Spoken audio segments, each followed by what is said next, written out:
Are you in pursuit of the better you? If so, you're in the right place. Hi, I'm Becki. Hello, I'm Fay, and this podcast is all about maximising your potential and living your best life personally and professionally. We're looking forward to being with you on your pursuit of the better you. Hello, and welcome to this week's episode of the In Pursuit of the Better You podcast show. And today we're going to talk about summer fun because it's the summer, so why not? But in all seriousness, if we can be serious about fun for a second, it's something that I feel very passionate about at the moment. And whether that's because I'm ready for my summer holiday or what, I don't know. But I am ready for my summer holiday. I'm ready to put my out of offices, because I've got more than one email address, as you probably have too. My out of offices are ready to go on, and I am ready to switch off from work mode. I am ready to just stop. But there's a science element to that, and we'll come to that in a little bit. But before we do, over to you, Becki. Are you ready to stop, or have you got a few more weeks to go? Have you had your summer holiday? What's going on in your land? I'm having a bit of a split one. I'm having 2 holidays this year, Faye. So I've already had a short trip up to Edinburgh for 3 nights. We took the smallest Mini to the Fringe Festival, which was brilliant. He's just at that age now where he was really sort of appreciating all that and having loads of fun, while the biggest Mini was off living her best life in Belgium with brownies. And then we have another holiday coming up at the end of the summer holidays. So I've got a couple of weeks of actually quite a lot of graft. Not gonna lie, quite a lot of graft. Only a little bit of travel, not too much travel in between. And then, I'm really looking forward to it. It's funny though, because I reflected when you said about putting your out of office on. And I actually think, even though I've had odd days off and things, technically this year, I think that's the first time in, I don't know how long, certainly the first time this year when I went to Edinburgh, that I actually put my out of office on. And I was like, no, I am not working. I'm not even going to be answering the emails to say I'll get back to you when I'm back at work in, a few days. And that felt like a really big step, actually, turning my out of office on. A positive step? Or a positive step. And actually, I've just realised it's longer than that, I think, because it saves, doesn't it, in your Outlook, your last out of office. And I actually have an awful feeling that my last out of office was in 2022. I'm sure it said 2022 on there. So otherwise, whenever I've had that time off, I've never actually been fully off. I've still been a little bit switched on and a little bit working. Yeah. And that's the thing. And that's the thing that I want to talk about, really, because Becki and I, we're both self-employed, and we're a bit hybrid at the moment, aren't we? I'm sort of part employed, part self-employed, and I'd say you're a bit hybrid at the moment, aren't you, Becki? But within our businesses, it could be really difficult to put the out of office on, because you kind of want to capture everything. You kind of think, I don't want to miss anything coming in, but actually we know that, a week off, 2 weeks off, it's not the be all and end all. And because we have phone emails on our phones as well, which, well, I don't know about you, Becki, but I certainly do. I can see the emails coming in. I know what's going on, even if I'm not sat at my computer. But this summer, I really feel like taking the time and having the time off. And I'm very consciously thinking about how I don't need to be at my computer. So I'm having just shy of 3 weeks, which feels very luxurious. I know. It's just the way it's fallen with the bank holiday as well. So I'm having just shy of 3 weeks. I'm going away for a little bit of that. I'm going to the seaside. I'm going to play in the sea with a bodyboard. I know. With a bodyboard and a wetsuit for the British Sea, in the surf, which I'm really looking forward to doing. And I'm really looking forward to just not, to doing something different than the usual staring at the computer screen or being online on Zoom, answering emails. I love coaching and I love the work that I do around that. But I need that break. I need my brain to do a different thing. I've had quite a year of stuff going on, and I'm really ready to rest. And when I say rest, I'm not thinking about sitting around not doing anything. Resting my brain so that by doing other things. And one of my values, and I think it's one of yours, Becki, I think I'm right of saying, one of my personal values is fun and joy. And I want to just go and have some fun and joy doing other things and allowing my brain to rest from the work side of things and really be energized from doing different things. So that might be playing in the sea in the day. It might be reading a book. I was talking to I go to the chiropodist and have my feet done. So I've not cut my toenails in years. Actually, I had to during COVID, but hey, didn't we all? No, I go and have my feet done because she does them really nicely and she gets rid of any hard skin. And I was talking to her today, and she was telling me how she loves to do jigsaws because she finds it really mindful. I love a jigsaw.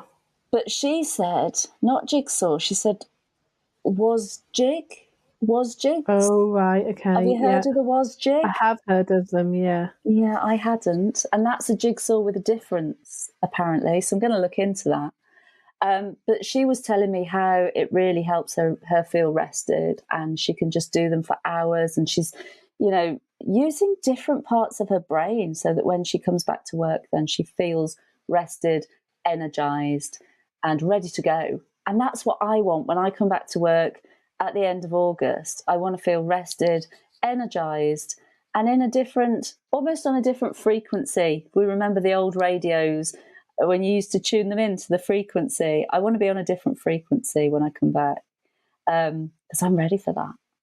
And the science behind it is that if we use different parts of our brain, it can just help that rest, and it can just help us, what's the word? Not rejuvenate, but let's use that anyway because I've forgotten the word. Rejuvenate our nerve. I know. let's rejuvenate our nervous system and just reset it, and allow ourselves to do different things, have different experiences, have some fun, get away from the usual, and go and experience new things. And I think that sounds great. Doesn't it just? Doesn't it just? And you're absolutely right about that switching off and then coming back and being ready and raring to go, because that's how so today is my first day back at work since my break. And yeah, I feel totally like this morning I was up in my office nice and early, really cracking on. My head felt clear. There was none of that fuzziness that I was starting to feel beforehand, because I've not had more than sort of a day kind of here and there for months and months. In fact, probably, I wonder if I've had more than maybe a day at once since Christmas. I'm not really sure. So it takes its toll, doesn't it? It absolutely does take its toll. And I think we can forget sometimes that having that rest can help us come back and do better work. Absolutely. And I know something about you, Becki. Forgive me. Careful here. I know. My mum listens to this. I don't know whether I should say it, Becki's mum. I'm sure your mum knows. I know you like a siesta of an afternoon. Now, maybe not every afternoon. I've got that from my mum. My mum certainly knows all about that. My mum, both my mum and dad actually, champion nappers. My dad is one of these people. Like, he can nap anywhere. I need good conditions. Oh, I can nap anywhere. So I love a snoozy. Now, I am a terrible passenger on any kind of transport. Even when I am totally rested, feeling good, any more than about half an hour of travelling and I am gone. So it doesn't need to be perfect conditions there. But if I'm napping at home, eye mask needs to be on, earplugs. My dad's one of these people. He can just as long as you're not talking to him, he could have a little nap in the middle of the living room. And he's started, as he's got older, his naps tend to be a little bit longer, but I'm still talking maybe 15 minutes. When he was younger, he could literally put his head back for 60 seconds, wake up fully rejuvenated.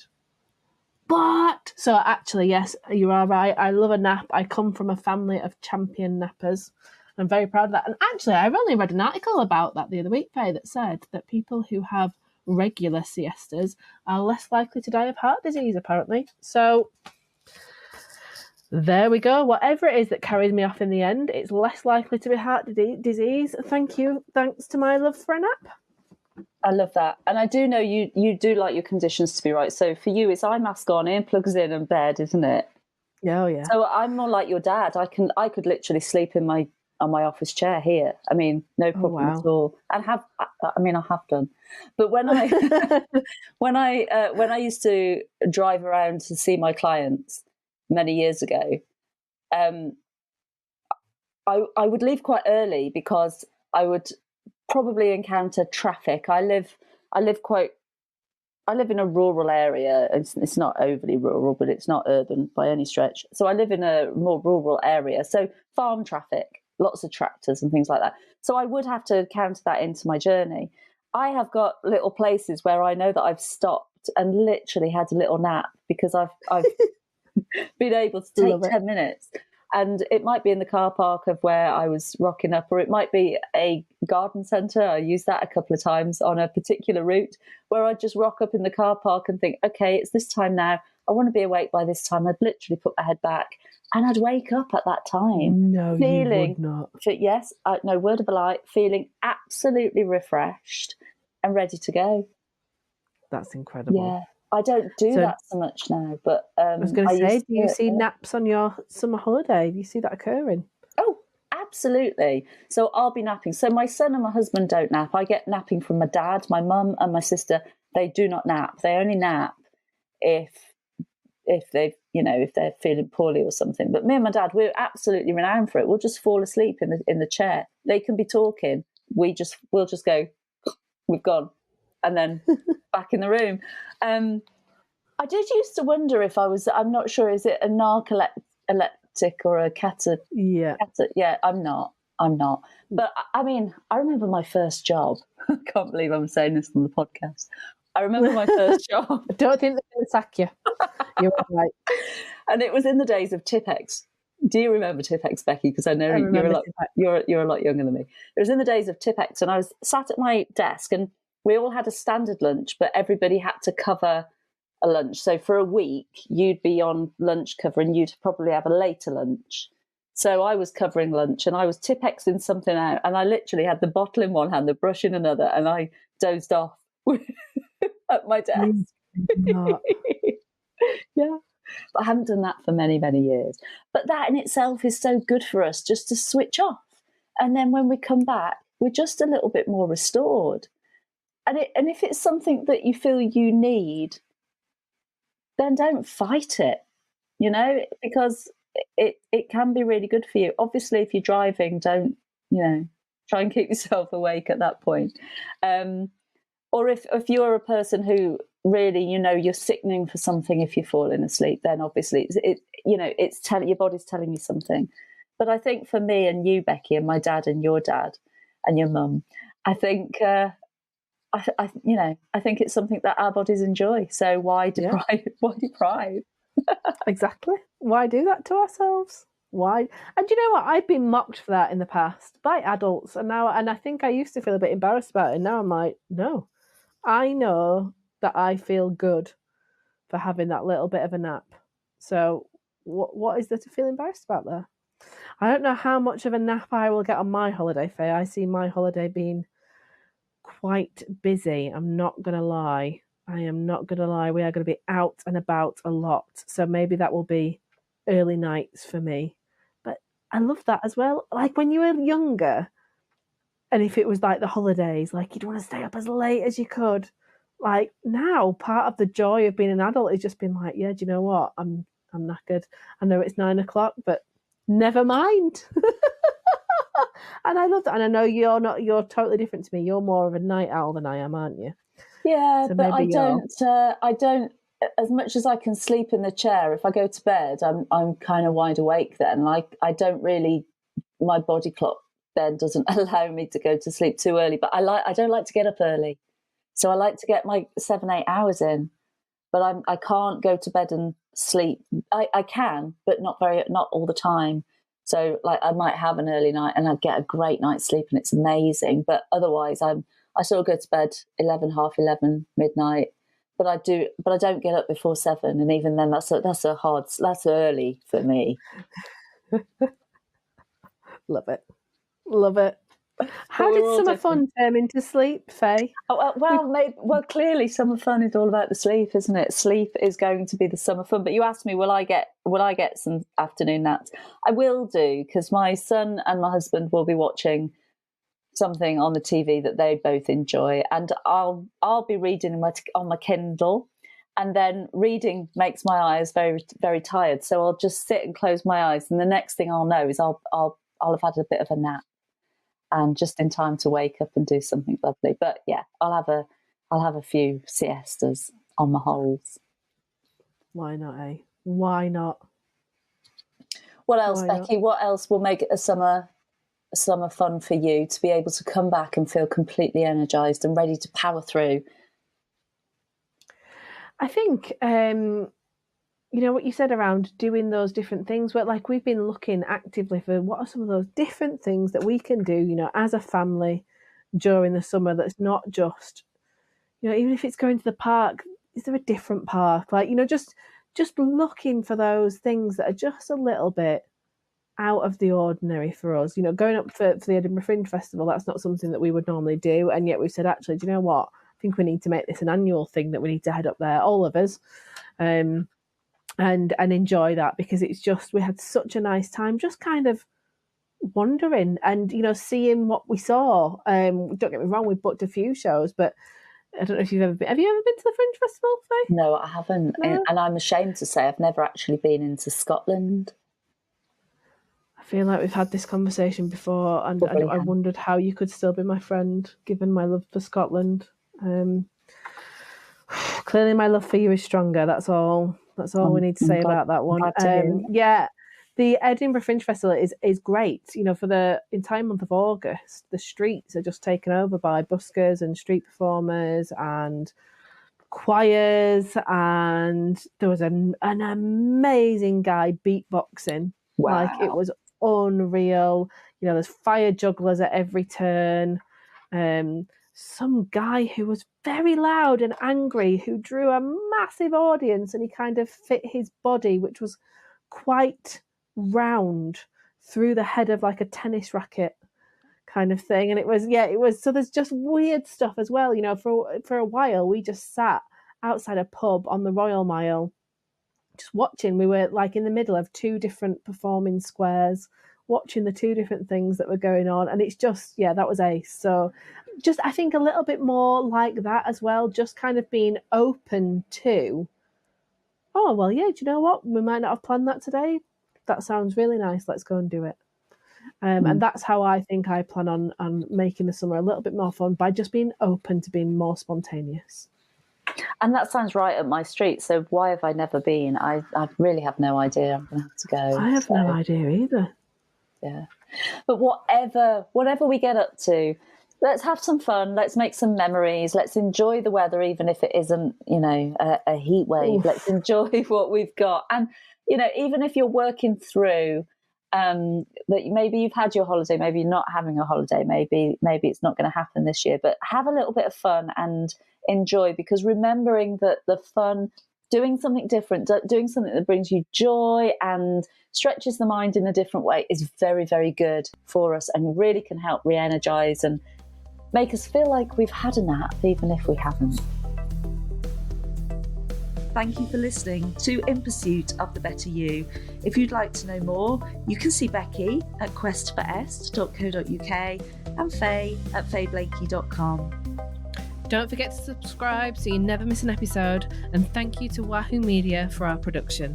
And we'll see you again on the next leg of your pursuit.